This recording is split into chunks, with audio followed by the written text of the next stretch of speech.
అందరికీ నా నమస్కారాలండి. బీఎడ్ మెథడాలజీ ఎవరైతే స్కూల్ అసిస్టెంట్ ఇంగ్లీష్ డిఎస్సికి ప్రిపేర్ అవుతున్నారో, టెట్‌కి ప్రిపేర్ అవుతున్నారో వారికి 2016కి సంబంధించినటువంటి ఏదైతే బీఎడ్ పుస్తకం ఉందో దాన్ని ప్రామాణికంగా తీసుకొని ఉన్నారు. దాన్నే నోటిఫికేషన్‌లో కూడా ఇవ్వడం అయితే జరిగింది. Professional growth of English teacher. English టీచర్‌కి ప్రొఫెషనల్ గ్రోత్ అనేది ఎలా ఉండాలి? ప్రొఫెషనల్ గ్రోత్ ఉండాలి అంటే ఏంటి? సెల్ఫ్ డెవలప్‌మెంట్ ఉండాలి.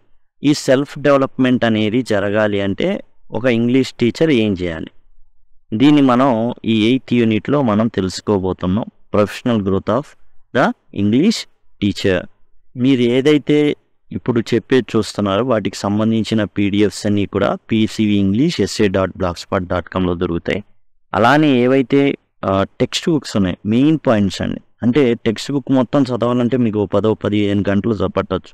అయితే ఈ పీడిఎఫ్లు అయితే సింపుల్గా మీరు 1 అవర్ మ్యాక్సిమం మీరు కంప్లీట్ చేసేసుకోవచ్చు. అరగంటలో కంప్లీట్ చేసే ఉంటాయి. అండ్ 6th క్లాస్ అయితే జస్ట్ 30 మినిట్స్. మామూలుగా మీరైతే ఓ 10 మినిట్స్లో పీడిఎఫ్ అయితే కవర్ చేసేయచ్చు. ఆ విధంగా ఉంటాయి అన్నమాట.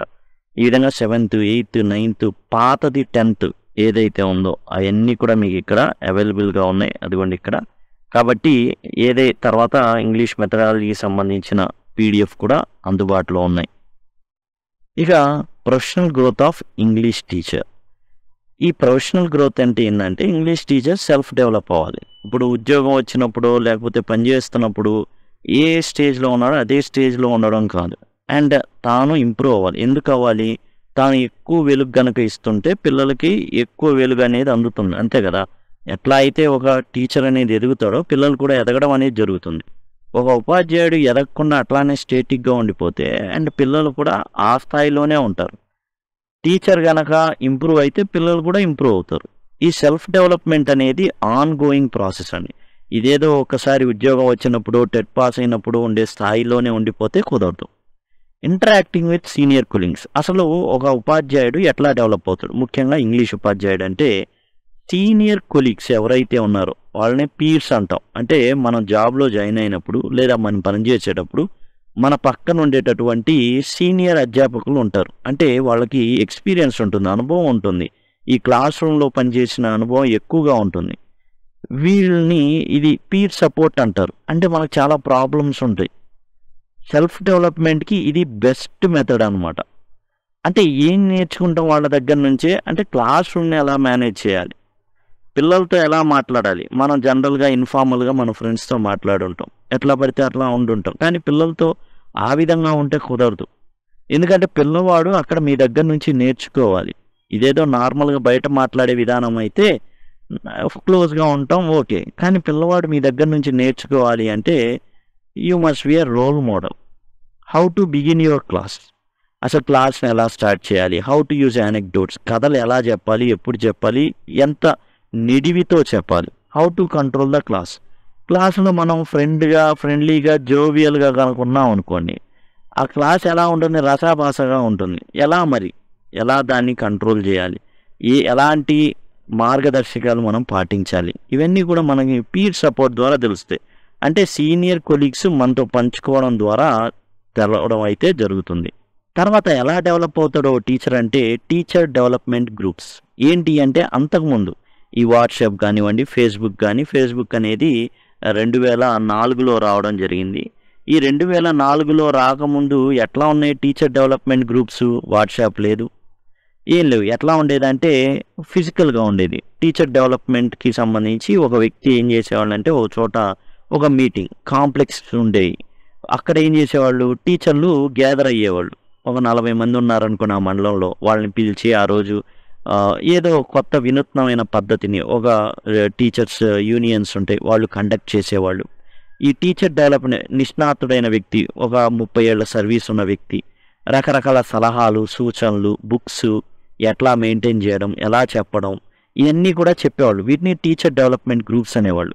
ఇప్పుడు ఏం చెప్తారంటే ఈ టీచర్ డెవలప్మెంట్ గ్రూప్ అనేది లేకపోయినా సరే మీరు ఎవరైతే ఈ పుస్తకం చదువుతున్నారో మీరు స్టార్ట్ చేయండి. జనరల్గా ఇప్పుడు ఎట్లా ఉన్నాయంటే ఈ టీచర్ డెవలప్మెంట్ గ్రూప్స్ అనేవి ఎలా పరిణామం చెందినాయి అంటే వాట్సాప్ గ్రూపులుగా వచ్చినాయి.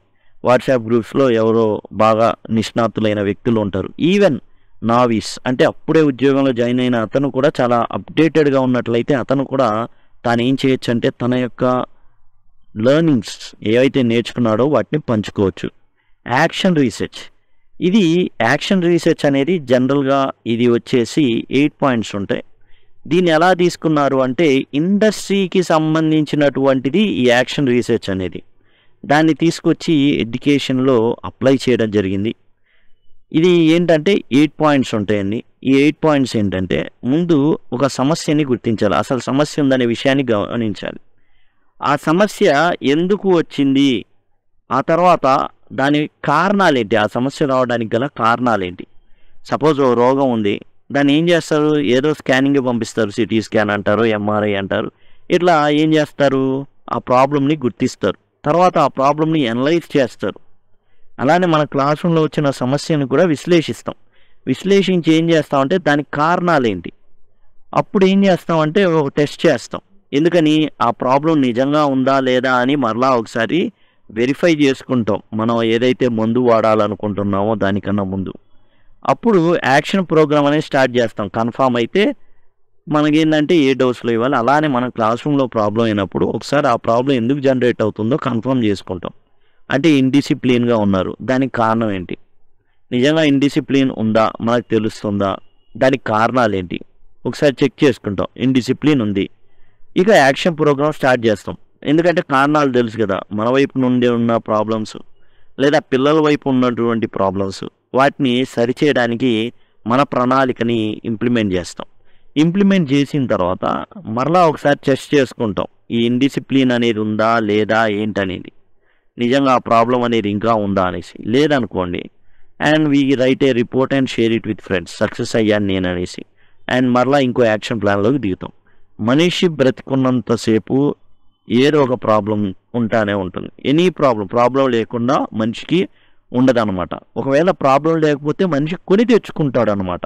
కాబట్టి ప్రాబ్లం అనేది మామూలు, సమస్య అనేది అయ్యా సమస్యలు ఉండవు అని అనుకోవడానికి లేదు. సమస్య లేకపోతే సమస్యని కొని మరి వెళ్ళి మరి అవసరమైతే డబ్బులు ఇచ్చి మరి తెచ్చుకుంటాడు అనమాట. కాబట్టి సమస్యలు అనేవి సహజం.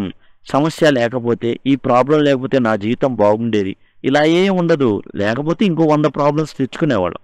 కాబట్టి ప్రాబ్లం అనేది పార్ట్ ఆఫ్ లైఫ్, దాన్ని ఎలా అధిగమించాలి అనేదే జీవితం. ఇది యాక్చువల్గా మనం ముందే చెప్పుకున్నాం ఏంటంటే ఎడ్యుకేషన్లోకి తీసుకొచ్చారు. ఇండస్ట్రియల్ సెక్టార్లో ఉండాల్సినటువంటి ఈ పద్ధతిని తెచ్చింది ఎవరంటే కట్ ల్యూయిన్ అనేటటువంటి ఒక సోషియో సైకాలజిస్ట్ 1946లో ఈ 8 పాయింట్స్ పద్ధతిని ప్రవేశపెట్టాడనమాట. ఇది ఓన్గా ఏ ప్రాబ్లం అయినా సాల్వ్ చేసుకోవడానికి, తన చేతిలో ఏదైతే ఉందో మార్చగలిగేటటువంటి విధానాలు ఏవైతే ఉన్నాయో వాటిని తాను ఓన్గా సాల్వ్ చేసుకోవడానికి ముందు ఏం చేస్తాడు, తను ప్రాబ్లం ఏంటో ముందు కనుగొంటాడు, ఆ ప్రాబ్లం గల కారణాలు ఏంటో విశ్లేషించుకుంటారు. ఆ తర్వాత ఒక యాక్షన్ ప్లాన్ స్టార్ట్ చేసుకుంటారు. ఆ ప్రాబ్లం మనకు కారణాలు తెలిస్తే దాన్ని ఏం చేయాలి, ఆ ప్రాబ్లం దేనికి జనరేట్ అవుతుందో తెలుసుకొని దానికి సంబంధించినటువంటిది ఒకసారి కన్ఫర్మ్ చేసుకుంటాడు అనమాట. ఆ ప్రాబ్లం ఉందా లేదా అనేసి మళ్ళీ నేను ఏమైనా పొరపాటు పడ్డానా కారణాలన్నీ చూసుకున్న తర్వాత ఒకసారి రీచెక్ చేసుకొని యాక్షన్ ప్లాన్ని మొదలు పెడతాం. మన ప్లాన్ ఏదైతే ఉందో ప్లాన్ చేసుకుంటాం, ఆ ప్లాన్ని ఇంప్లిమెంట్ చేస్తాం. ఇంప్లిమెంట్ చేసి మరలా మనం ఏదైతే టెస్ట్ ఉందో ఆ టెస్ట్ని మరలా పెట్టుకుంటాం. అంటే మరలా చెక్ చేస్తాం ఉందా లేదా అనేసి. ఇప్పుడు దాని ప్రకారం లేదనుకోండి ఒక రిపోర్ట్ రాస్తాం, ఇలా చేశాను వర్కౌట్ అయింది అనేసి.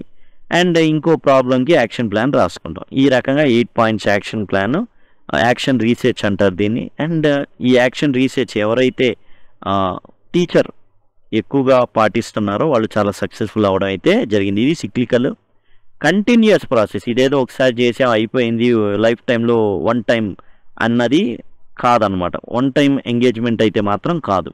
ఇది ఏంటంటే రెగ్యులర్గా జరుగుతూనే ఉండిద్ది ఈ పద్ధతి అనేది. ఏమాత్రం కూడా ఒకసారి చేసి అయిపోయిందంటే కుదరదు. ఆ తర్వాత వచ్చేసి ప్రొఫెషనల్ డెవలప్మెంట్. ఈ ప్రొఫెషనల్ డెవలప్మెంట్కి ఏంటంటే self development is also called professional development. English teacher ఉన్నారు, ఆ ఇంగ్లీష్ టీచర్ ఎవరైతే ఉన్నారో ఖచ్చితంగా అతను అతను సెల్ఫ్ డెవలప్మెంట్ అవుతూనే ఉండాలి. ఎట్లా అయితే 3 పూటలు తింటా ఉంటామో మనం, అట్లా అని ఈ సెల్ఫ్ డెవలప్మెంట్ అనేది కూడా జరుగుతూనే ఉండాలి. జరగకపోతే ఏమవుతుంది అంటే స్టేటిక్ అయిపోతాం. నించున్న నీళ్ళలోనే పాచి అన్ని పురుగులు అవన్నీ వస్తాయి. పారే నీళ్ళలో ఏం కనబడవు. కింద కూడా చాలా చక్కగా నిర్మలంగా ఉన్నట్టు ఆ వాటర్ కనబడతాయి. కాబట్టి ప్రొఫెషనల్ డెవలప్మెంట్ ఏదైతే జాబ్ ఉందో దానికి సంబంధించి ఇంగ్లీష్ టీచర్ ఎలా డెవలప్ అవ్వాలి? యాక్చువల్గా ఎలా డెవలప్ అవ్వాలి అంటే ముందు అసలు టీచర్ ప్రొఫెషనా కాదా? According to this text book అసలు మనది టీచింగ్ జాబ్ అనేది ఒక ప్రొఫెషన్ కానే కాదు. Why are teachers not considered as professionals? అసలు ప్రొఫెషనల్స్ అంటే ఎవరు? The society considers doctors, engineers, others as professionals. వేరే వాళ్ళని ప్రొఫెషనల్స్గా భావిస్తారు. ఎందుకంటే దేర్ వర్క్ ఏదైతే ఉందో, వాళ్ళు చేసే పనులు ఏదైతే ఉందో దేర్ అని ఉండాలి. Carries with it warranty or guarantee. వాళ్ళ పనులు ఏవైతే ఉన్నాయో అవి గ్యారంటీయో వారంటీయో ఉంటాయి. అంటే ఇప్పుడు సపోజ్ ఒక కార్పెంటర్ వచ్చేసి డోర్ తయారు చేస్తానంటే డోర్ అక్కడ ఫిజికల్గా కనబడుతూ ఉంటుంది. ఆ డోర్ ఫిజికల్గా చక్కగా మన్నిక కలిగి 2 సార్లు కొడితే గట్టిగా అనిపిస్తుంది, స్టాండర్డ్గా అనిపిస్తుంది, మనం డబ్బులు ఇస్తాం. కానీ టీచర్కి అట్లా కాదు. ప్రోడక్ట్ తయారు చేయకముందే పే చేస్తాం. అసలు ప్రోడక్ట్ స్టేట్ ఫస్ట్ ర్యాంక్ వస్తారని ఏమైనా బాండ్ రాయించుకొని పిల్లల్ని జాయిన్ చేస్తారా? లేదు, మీ వాడికి విద్యాబుద్ధులు నేర్పిస్తాను అంటే ఎవరైనా పేరెంట్ ఒప్పుకొని డబ్బులు ఇస్తాడా? లేదు, ఇట్లా ఉండదు. ఏంటంటే పిల్లోడు చదువుకోవాలి, మంచిగా చదువుకోవాలి, నా పిల్లవాడు అందరికన్నా ముందుండాలి అన్న ఉద్దేశంలోనే తండ్రి ఉంటాడు, లేదా తల్లి ఉంటారు, పేరెంట్స్ ఉంటారు. ఇప్పుడు పేరెంట్కి అందరికన్నా మీ పిల్లోడు ముందుంటాడు అనే గ్యారంటీ కానీ వారంటీ కానీ ఇవ్వగలమా? లేదు, ఇవ్వలేం. So teaching profession is not called profession at all according to this text book. Not my opinion. ఇది నా ఒపీనియన్ కాదు.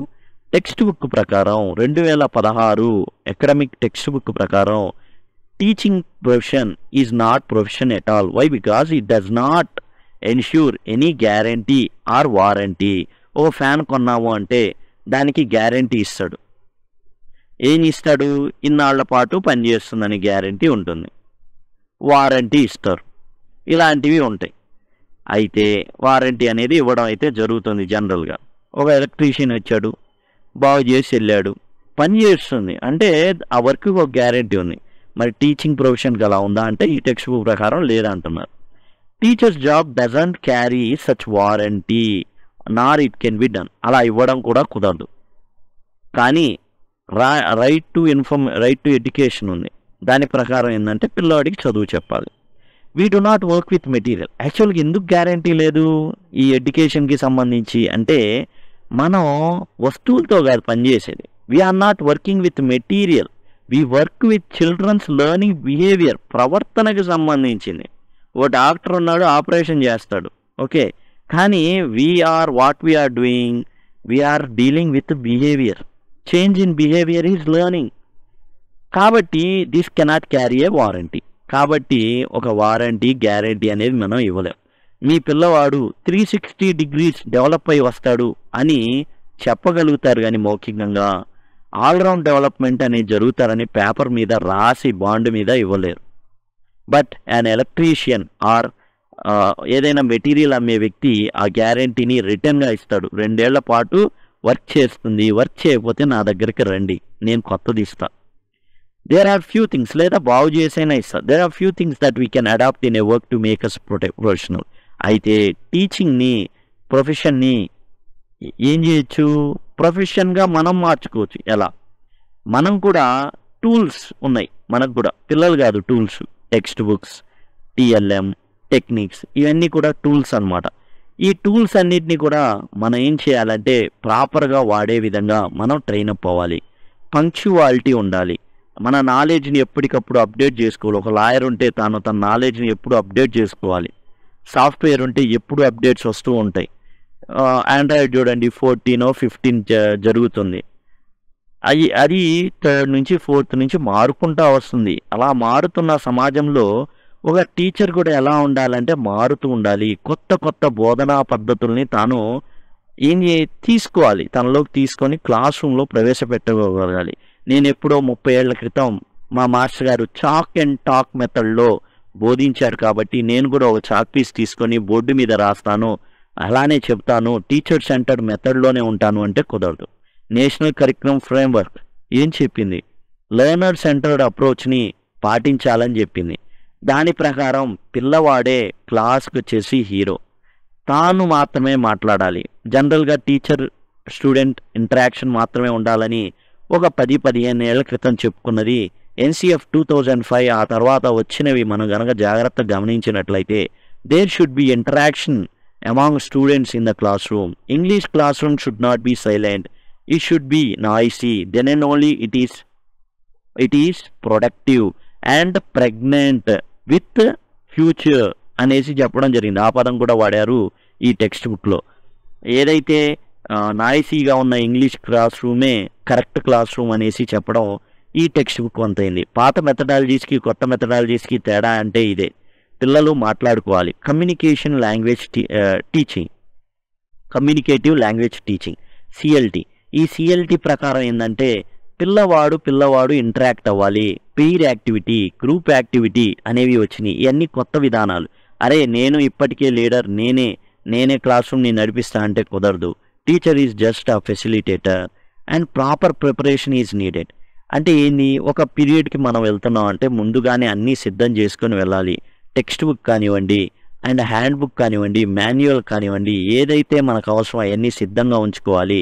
TLMని సిద్ధంగా ఉంచుకోవాలి.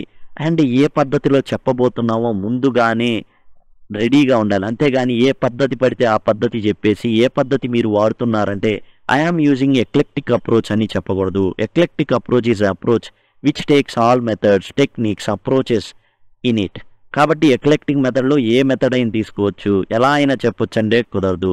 Eclectic approach is meant for according to the students needs. స్టూడెంట్స్ని డయాగ్నోస్ చేసిన తర్వాత మనకు ఒక్కొక్క పద్ధతిని, ఒక్కొక్క ఐటమ్ని, ఒక్కొక్క టాపిక్ని మనం ఒక్కొక్క పద్ధతిలో చెప్పాల్సి ఉంటుంది. అలా చెప్పేటటువంటి రీతి ఎక్లెక్టిక్ అప్రోచ్. కానీ మన అచ్చంగా మన ఇష్టం వచ్చినట్టు మనం చెప్పుకుంటూ ఎక్లెక్టిక్ అప్రోచ్ అయితే అనకూడదు అనమాట. ఇవన్నీ కూడా టెక్స్ట్ బుక్లోనివి, దయచేసి గమనించండి. అండ్ మనం ప్రిపేర్ అయి వెళ్ళాలి. పిల్లవాడు ఏదైతే ముందుగా అడుగుతాడు అని మనం భావిస్తామో దానికి కూడా సిద్ధపడి వెళ్ళాలి. అంతేకాదు మనం చాలా నిజాయితీగా ఉండాలి. అండ్ రైట్ ఫీడ్బ్యాక్ అనేది పిల్లలకి ఇవ్వాలి. రైట్ ఫీడ్బ్యాక్ పిల్లలకి ఇవ్వాలనేసి అరే సవట నీకేం రావట్లేదురా, నీకేం తెలియదురా, నీ వల్ల కాదురా, కాదు. అంటే పిల్లవాడిని రైట్ ఫీడ్బ్యాక్ ఇవ్వడం ఏంటంటే వాడిని ఎంకరేజ్ చేసే పాజిటివ్ ఫీడ్బ్యాక్ ఇవ్వమని. అంతేకాదు మనం ఫీడ్బ్యాక్ తీసుకోవడం అంటే ఏంటంటే అరే నేను బాగా చెప్తున్నా కదరా అని చెప్పడం కాదు.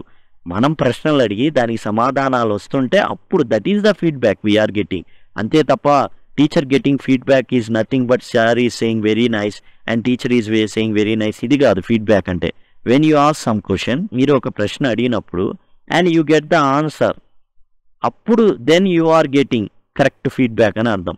We should be empathetic with students and try to understand they problem. పిల్లవాడి పట్ల జాలి కలిగి ఉన్నారు. అరే వీడు ఎట్లా బతుకుతాడు రా, వీడికి రాలేదు, అయ్యో వీడికి సాయం చేయాలి, అరే చెప్పురా ఎందుకు రావట్లేదురా, ఏంట్రా నీ problem. And there will be personal problems అని ఎప్పుడు కూడా పిల్లవాడి యొక్క అకాడమిక్ గోల్స్ అచీవ్ చేయడంలో ఎప్పుడు అడ్డుపడతానే ఉంటాయి. వాటిని మనం ఎలా వాడు అచీవ్ చేయడానికి ఉపయోగపడేటట్టు అచీవ్ చేసే విధంగా వాడిని మోల్డ్ చేయడానికి ప్రయత్నించాలి. కష్టమే, చాలా కష్టమే. అయితే ఎవడైనా ఒక్కడు గనక ఆ ఊబి నుంచి బయటపడ్డాడు అంటే there will be tremendous results అనమాట. ఇక యాక్టివిటీస్, ఇంగ్లీష్ నేర్పించడంలో ఎలాంటి యాక్టివిటీస్ని మనం ఉపయోగించాల్సి ఉంటుంది, ఎలాంటి కార్యకలాపాలు, క్లాస్ రూమ్లో ఏ పద్ధతుల ద్వారా మనం ఇంగ్లీష్ని నేర్పించాలి. రోల్ ప్లే ఇది చాలా వాటిల్లో ఉపయోగపడుతుందండి. రోల్ ప్లే అంటే ఇద్దరు వ్యక్తులు వస్తారు, ఒకడు బ్యాంకర్ అనుకోండి, ఇంకోడు వచ్చేసి కస్టమర్ అనమాట. Role play is also called simulation అంటారు. సిమ్యులేషన్ అంటే ఇద్దరు వ్యక్తులు కాపీ చేస్తుంటారు ఇంకో ఇద్దరు వ్యక్తుల బిహేవియర్స్ని. ఇమిటేషన్ అనమాట. ఇన్ సిచ్యువేషనల్ అప్రోచ్ ఏదైతే ఉందో ఆ సిచ్యువేషనల్ అప్రోచ్లో ఈ యాక్టివిటీని, రోల్ ప్లేని ఎక్కువగా వాడడం అయితే జరుగుతుంది. వాటి సిచ్యువేషనల్ అప్రోచ్. మనం స్ట్రక్చరల్ ఓరల్ సిచ్యువేషనల్ అప్రోచ్ గురించి తెలుసుకుందాం. ఈ ఎస్ఓఎస్ అప్రోచ్లో ఇది యుద్ధం సమయంలో స్ట్రక్చరల్ అప్రోచ్ అనేది బాగా పాపులర్ అయింది. హార్న్బీ, పామర్ ఇలాంటి వ్యక్తులు ఈ ఏదైతే స్ట్రక్చరల్ అప్రోచ్ ఉందో తీసుకువెళ్ళారు బాగా. అయితే స్కూళ్ళలోకి వచ్చిన తర్వాత అర్థం లేని చదువు వ్యర్థం అనేసి ఎప్పుడైతే చెప్పడం జరిగిందో వీళ్ళు ఏం చేశారంటే అర్థాన్ని తేవాలి అంటే కొన్ని సిచ్యువేషన్స్ని క్రియేట్ చేయాలి. ఏదో ఒట్టిగా చెప్పకూడదు. ఇప్పుడు స్ట్రక్చర్ అంటే ఏంటి, ఫామ్ అంటే ఏంటంటే మే ఐ కమ్ ఇన్ సార్, ఇది ఒక ఫామ్, సబ్జెక్ట్ ప్లస్ మే ప్లస్ V1. దీనికి ఇంట్రాగేటివ్ ఫామ్ వచ్చేసి ఇంట్రాగేటివ్ ఫాము ఇలాంటివి ఉండే కదా, ఆ ఫామ్ వచ్చేసి మే I come in sir, May I take it sir, may I bring it sir, may I call you sir. ఇట్లా మేన్ ఉపయోగించి గౌరవంగా మాట్లాడే ఒక ఫార్మల్ కాంటెక్స్ట్ సిచ్యువేషన్ని క్రియేట్ చేస్తాం. దాన్నే రోల్ ప్లే చేస్తాం. అంటే పిల్లవాడు అందులో ఒక చిన్న పిల్లవాడు టీచర్ అనుకుందాం, రోల్ ప్లే అనుకుందాం. టీచర్ దగ్గర పిల్లవాడు ఎలా మాట్లాడతాడు, may I come in sir, yes you may come in, may I take it sir, yes you may take it. ఈ విధంగా కాన్వర్జేషన్ అనేది సాగుతుంది. దీని ద్వారా పిల్లలు చాలా ఇంట్రెస్ట్గా చూస్తారు. ఒక ప్రాబ్లం అంతేకాదు, ఇది చిన్నది, కొంచెం మనం పెద్ద ప్రాబ్లమ్స్ కూడా పెట్టవచ్చు. ఎట్లా అంటే గ్రామ పంచాయతీ పిల్లలు చూస్తూ ఉంటారు. పంచాయతీ అనేది గ్రామంలో గ్రామ సభలు జరుగుతూ ఉంటాయి. ఒక 15 నిమిషాలు కేటాయించుకొని ఒక ప్రాబ్లమ్ని, అంటే గ్రామంలో చెరువుని పూడిక తీయడం అనేది ఒక టాపిక్. ఈ డ్రెడ్జింగ్ ఏదైతే ఉందో చెరువు పూడిక తీయడం అనే దాని మీద పిల్లలు మాట్లాడుకోవాలి. గ్రామ పంచాయతీ, గ్రామ సభ్యులు ఇవన్నీ కూడా నించోబెడతాం. ఒక సర్పంచ్ ఉంటాడు, వాడిని కూర్చోబెడతాం. అండ్ పిల్లలందరినీ కూర్చోబెట్టేసి ఇప్పుడు మీరు మాట్లాడుకోండి. ఏంటి టాపిక్ అంటే చెరువులో పూడికలు తీయాలా వద్దా, డ్రెడ్జింగ్ అనేది జరగాలా వద్దా, ఏంటి అనేసి దాని గురించి మాట్లాడుకో. పిల్లలు వాళ్ళు ఇష్టం వచ్చినట్టు మాట్లాడుకుంటూ ఉంటారు. మనం మినిట్స్ తయారు చేయొచ్చు, లేదా ఒకటి చెప్పొచ్చు, మినిట్స్ తయారు చేయరా, ఎట్లా ఫార్మాట్ ఇవన్నీ ముందే చెప్పుంటాం మనం. వాడు మినిట్స్ తయారు చేస్తాడు, ఏదేదో మాట్లాడుకుంటారు, నవ్వుకుంటారు. అండ్ మనం as a facilitator we will overseas. ఏదైనా వాడికి తెలుగులో చెప్తూ ఉంటే, అంటే ఇంగ్లీష్లో ఆ పదం రాక చెప్తే వీ హెల్ప్ హిమ్. ఈ పదాన్ని ఇట్లా అంటారమ్మా, పూడితేనే డ్రెడ్జింగ్ అంటారు, ఈ విధంగా చెప్తూ ఉంటాం. ఆ విధంగా ఏంటంటే పిల్లలకు కొంత వొకాబులరీ నేర్చుకుంటారు, కొంత యాక్టివిటీ. ఏంటంటే వాళ్ళు లేచి నిలబడి ఎట్లా అయితే గ్రామస్తులు మాట్లాడతారో అట్లా మాట్లాడడం జరుగుతుంది. And language games, communicative language టీచింగ్లో ఈ లాంగ్వేజ్ గేమ్స్ అనేవి లాంగ్వేజ్ స్కిల్స్ని LSRW నేర్చుకోవడానికి మనం లాంగ్వేజ్ గేమ్స్ని ఉపయోగిస్తాం కమ్యూనికేటివ్ లాంగ్వేజ్ టీచింగ్లో. Psychologist believe that learning happens best when the mind is relax. పిల్లవాడు చాలా రిలాక్స్డ్గా ఉన్నప్పుడు ఆ టైంలోనే మనమైతే ఏదైనా నేర్చుకోగలుగుతాం. హ్యూమన్ సబ్స్టిట్యూషన్ టేబుల్ ఉంటుంది. హ్యూమన్ సబ్స్టిట్యూషన్ టేబుల్ అంటే ఇప్పుడు మనం ఒకటి రాయొచ్చు. ఎట్లా రాయొచ్చు, ఇదిగోండి, ఇట్ ఈస్ యాన్ యాపిల్. ఇప్పుడు దీనికి నలుగురు, 1 2 3 4 నలుగురు పిల్లలు ఒక్కొక్కడు A4 షీట్లు కానీ లేదా వాడి నోట్స్ ఉంటుంది కదా, నోట్స్లో ఉన్న పేపర్ని ఇట్ అని ఒక పేపర్ మీద రాస్తుంది. ఈజ్ అని ఒక పేపర్ మీద, యాన్ అని ఒక పేపర్ మీద, యాపిల్ అని ఒక పేపర్ మీద రాసి పట్టుకుంటారు. పిల్లలు ఇలా పట్టుకొని ఉంటారు అనమాట. పట్టుకొని ఉన్నప్పుడు ఇప్పుడు యాపిల్ ఓడి వెళ్ళిపోతాడు, ఆరెంజ్ ఓడి వస్తాడు. ఇక్కడ పిల్లలందరూ ఇట్ ఈజ్ యాన్ యాపిల్ అన్నోళ్ళంతా యాపిల్ వచ్చి కూర్చోగానే ఆరెంజ్ ఓడి రాండి, ఇట్ ఈజ్ యాన్ ఆరెంజ్ అంట. ఇప్పుడు ఆరెంజ్ వెళ్ళి కూర్చుంటాడు. ఇప్పుడు యాన్ కూడా వెళ్ళి కూర్చుంటాడు. ఏ వస్తాడు. ఇక్కడ బనానా వాడు పేపర్ పట్టుకున్నవాడు వస్తాడు. అప్పుడు పిల్లలందరూ కనేసి ఇట్ ఈజ్ ఏ బనానా అని చదువుతారు, ఇట్ ఈజ్ ఏ గ్రేప్ అని చదువుతారు. ఈ విధంగా human substitution tables, games like 20 questions, riddles, cross words, guessing games ఇవన్నీ కూడా వాడచ్చు అనమాట. ఒరిగామి పేపర్ ఆర్ట్ కనుక మనం టీచర్స్ కనుక నేర్చుకుంటే దాని ద్వారా కూడా మనం కొన్ని తయారు చేసుకోవచ్చు. ఎట్లా అంటే డిస్క్ ఉంటుంది, ఇలాంటివి తయారు చేసుకోవచ్చు. వీటిలో ఏంటంటే ఇక్కడ ఒక్కొక్కటి రంధ్రాలు చేస్తుంటాం. He was a teacher, she was a teacher, simple past టెన్స్కి లేదా పాస్ట్ టెన్స్కి ఒక డిస్క్, ప్రజెంట్ టెన్స్కి ఒక డిస్క్, ఫ్యూచర్ టెన్స్కి ఒక డిస్క్ అట్లా తయారు చేసుకోవచ్చు.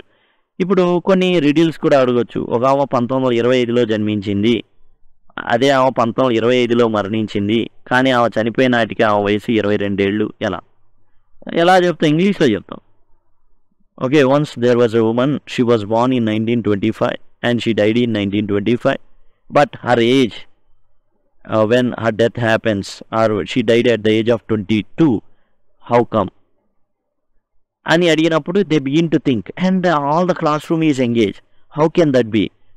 And there are no 12 months at all. 1925లోనే చనిపోయింది, 1924లోనే చనిపోయింది. How can that B sir? And like that they will question. అప్పుడు మనం చాలా చెప్తాను, మీరేమనుకుంటున్నారు కింద రాయండి. ఆల్రెడీ చెప్పాను దీనికి ఆన్సర్ నేను. ఒకవేళ మీరు విన్నట్లయితే నాకు తెలుస్తుంది హౌ అనేది రాయండి కింద. English club. ఈ ఇంగ్లీష్ క్లబ్ ఉంటుంది. క్లబ్ అనేది ఏంటి? ఒక ఇన్ఫార్మల్ అసోసియేషన్ అనేది. క్లబ్ అనేది ఏంటంటే స్టూడెంట్స్కి సంబంధించి మనం ఒక ఇన్ఫార్మల్ అసోసియేషన్ని ఏర్పాటు చేస్తాం. They come together for common purpose to learn English. ఈ ఇంగ్లీష్ క్లబ్లో ఉండే వాళ్ళంతా కామన్ పర్పస్ ఏంటంటే ఇంగ్లీష్ నేర్చుకోవడం. Formed under guidance of a teacher గైడెన్స్లో వాళ్ళు ఫామ్ అవుతారు. Provides guidelines for activities and give schedule. ఇప్పుడు వీళ్ళకి ఏంటంటే యాక్టివిటీస్ ఉంటాయి, లైబ్రరీ పీరియడ్ ఉంటుంది, ఇంగ్లీష్ క్లబ్ పీరియడ్ ఉంటుంది. ఇలాంటి పీరియడ్స్ని వాడుకొని వీళ్ళు ఏంటంటే ఇంగ్లీష్ నేర్చుకోవడానికి లైబ్రరీలో బుక్స్ అందించడం, లేకపోతే డిబేట్స్ వీళ్ళ చేత చేయించడం. ఏదైనా November 14, August 15 లాంటి ఉంటే ఇంగ్లీష్ క్లబ్ మెంబర్ అయినటువంటి ఫలానా వ్యక్తి వచ్చేసి చెప్తాడు. ఇంగ్లీష్ క్లబ్ అంటే ఇగో పేరు పడిపోతుంది, అరే వీళ్ళు ఇంగ్లీష్ క్లబ్ రా, ఇలాంటిది వస్తుందన్నమాట. ఇలాంటివన్నీ చాలా ఇంట్రెస్టింగ్గా ఉంటాయి పిల్లలకి. వాళ్ళ యొక్క ఆత్మ స్థైర్యం అనేది పెంచుతుంది, ఆత్మన్యూనతా భావాన్ని పోగొడుతుంది. English club can also organise events such as debates, discussions, recitations, competitions, declamation, 1 minute talks, jam session, staging skills, ఇంకా అన్ని యాక్టివిటీస్ అనేది. దీనికి డబ్బులేమో అవసరంలా ఇంగ్లీష్ క్లబ్కి అని చెప్తారు. ఏంటంటే TLM తయారు చేసుకోవాలన్నా డబ్బులు అవసరం లేదు, according to the text book and government. And English క్లబ్కైనా డబ్బులు అవసరం లేదు, కానీ ఫీల్డ్ ట్రిప్స్కి తీసుకెళ్ళొచ్చు, మరి దానికి డబ్బులు అవసరం అవుతాయి. అయితే ఒకటి టెక్స్ట్ బుక్లో డబ్బులు అవసరం లేదు కాబట్టి డబ్బులు అవసరం లేదు అంతే. ఇప్పుడు TLM తయారు చేయాలి, TLM తయారు చేయొచ్చు విత్ నో కాస్ట్. ఎట్లా? సబ్బు పెట్టెలు అంటే ప్లాస్టిక్ పెట్టెలు కాదు, సబ్బు మీద ఉండే ర్యాపరు, తర్వాత క్లోజప్ పైన ఉండే ర్యాపర్, వాటిని ఉపయోగించి కూడా మనం కొన్ని రకాల TLMస్ని తయారు చేయొచ్చు. అలా ఉపయోగించుకోండి అని చెప్తున్నారు. కాబట్టి అది ఇంగ్లీష్ క్లబ్ అనేది ఫీల్డ్ ట్రిప్స్ని కూడా ఆర్గనైజ్ చేయొచ్చు. వాళ్ళు ఏం చేస్తారంటే ముందే ఒక చెక్ లిస్ట్ తయారు చేస్తారు. సపోజ్ వీళ్ళు వెళ్ళిపోయి ఏదైనా చోట ఉన్నారనుకోండి,